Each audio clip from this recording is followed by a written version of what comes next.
Yeah, Mark, obviously, big day for the program. Just overall, your feelings towards the class you guys brought in today. I think the class we brought in addresses a few, not holes that we have, but I guess the continuing development of where we want to take the program. With Avery, Kira, and Kiona, I think it expands on our height, our length, our athleticism.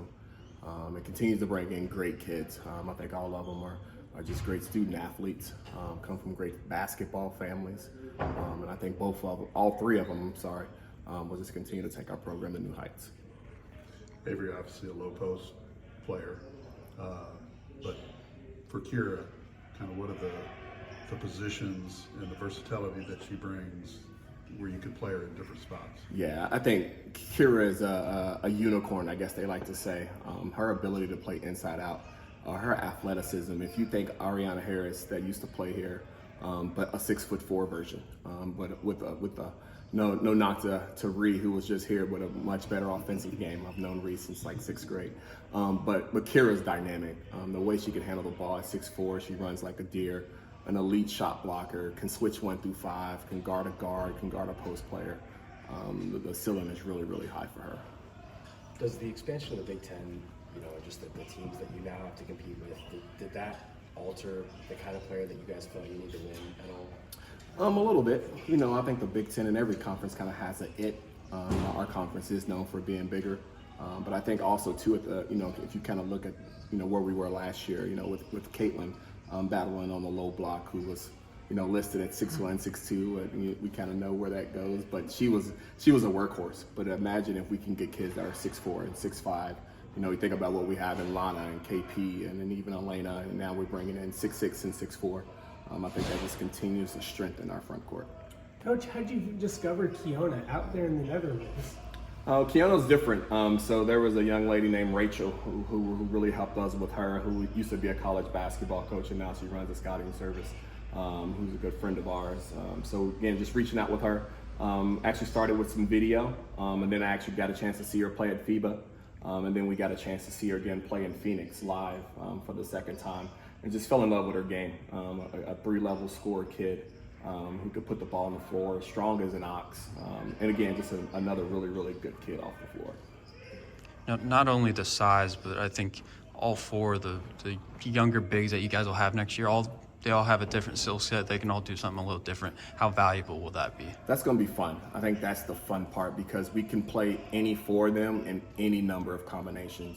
You can play Lana with Kira. You can play Avery with KP. You can play Kira with Lana.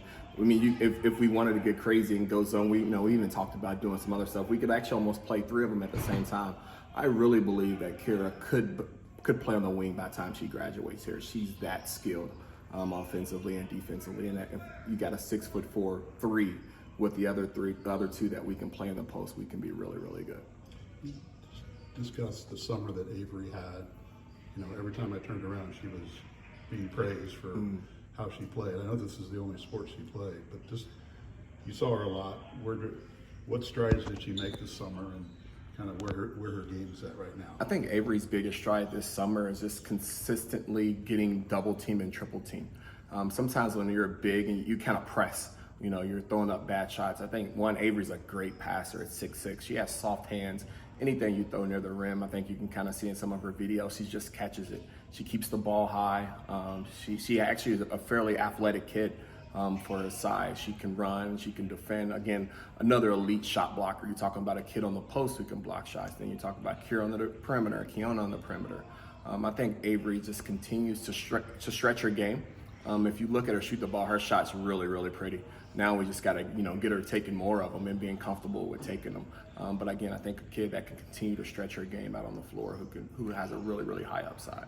With her size, just the difficulty teams have trying to defend her, and whether they play behind her or I don't know if they confront her in any way, but just what kind of problems could that pose for opponents down the line? Yeah, most definitely. In high school, you kind of see, I think KG put a film up today. I think she was playing Helmets Southeastern, who's like the 2nd-ranked team in the state, and still put up 28 points against 4 Division I kids. I think you can't front her, especially at the high school level. She's too big. Now you're bringing a double team and sometimes triple team in high school with junk defenses. And again, her ability to pass the ball is really, really good. But I think at the college level, she's still going to get double. You have to bring a double. She's that big. And unless, again, when you start talking about the UCLAs and the USCs. But now what happens is now we've got a kid who now can pass the ball from the low post, that can play inside out and repost. And I think that is just going to continue to open the floor up for more driving opportunities, from whether it's the high post, for Kira or KP, or for our guards, and they're both really, all of them are great screeners, so now Sophie and Spider and all those kids will benefit being able to get downhill and having it's a lot easier throwing the ball up towards the rim than having to throw bounce passes, I can tell you that. What impressed you about Kiona and her development as a European player coming from that academy system that she's been a part of since she was 12, 13 years old? What's nice about her is she's used to playing against women. I think sometimes it's undervalued because you can look at her stats and, averaging only 8 points and 6 rebounds and 3, but she's doing that against 22 and 23 and 24 and 25-year-old.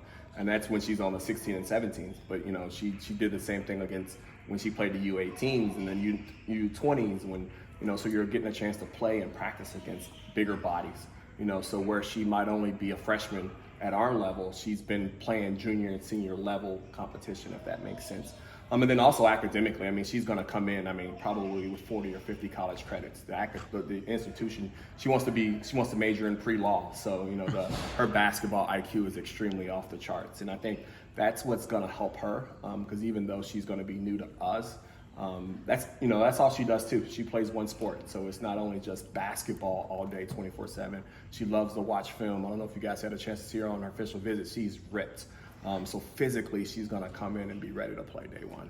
Where do you see her kind of fitting in the backcourt? I think it's nice for her because she can play either one of the guard spots. At 5'9", maybe even 5'10". She can dribble, pass, and shoot. She can play at all 3 levels. And I think that's just going to continue to be able to allow us to move Spider off the ball and on the ball, move Sophie from the left wing to the right wing.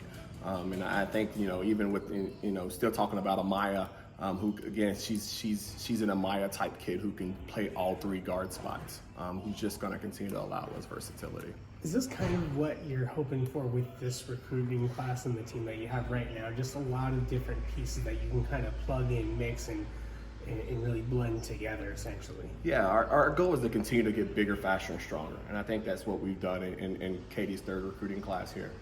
Just getting big, long athletes, obviously with the ability not only to defend, but being able to play at all 3 levels. And, with Kiona, I think we've established that because, for a guard, she's big for her position. Obviously, with Kira and Avery, they're elite size and elite athleticism for their position. I think Avery was the 2nd-ranked center in the country, only behind Betts that's going to UCLA.